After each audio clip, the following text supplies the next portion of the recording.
Ew, bafo. Ngizwa kuthiwa inkosi uDabula le ihamba imemezela ishumayela ibhubesi lonke ukuthi silungile yona ihlomile izingovolo. Ifuna ukuhlasela ogatsheni.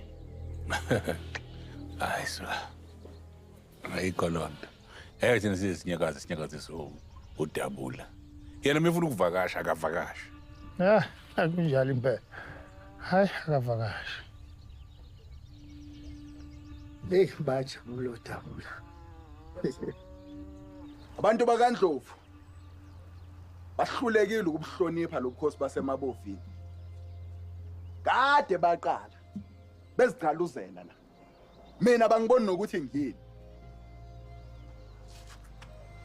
Kodwa kuyaphela konke lokho namhlanje.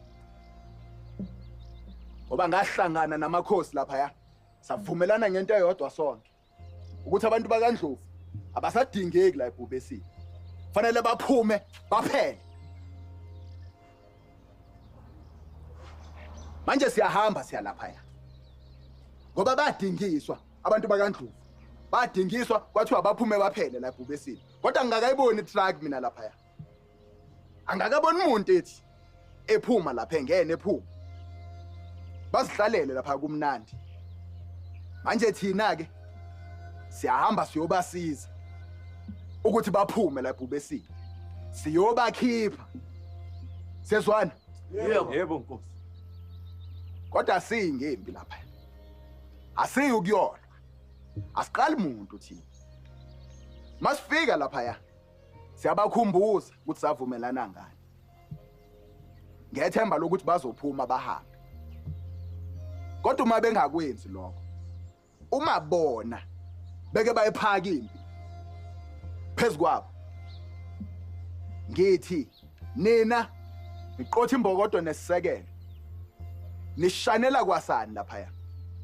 Inja bulala, kati bulala, unogwaja bulala, sale kungekho lutho lapha. Siyazwana? Yebo Nkosi. Siyazwana? Yebo Nkosi. Hambani.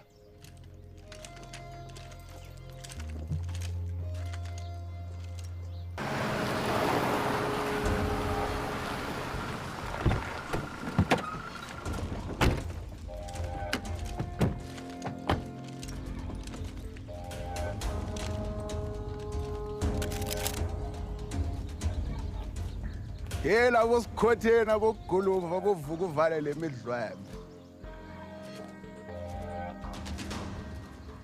Sengikhona. Bona ngingayiboni horse and trailer la ngathi akuthuthwa la ekhaya namhlanje. Manje ngithi ngizonikhumbuza ukuthi ngangithe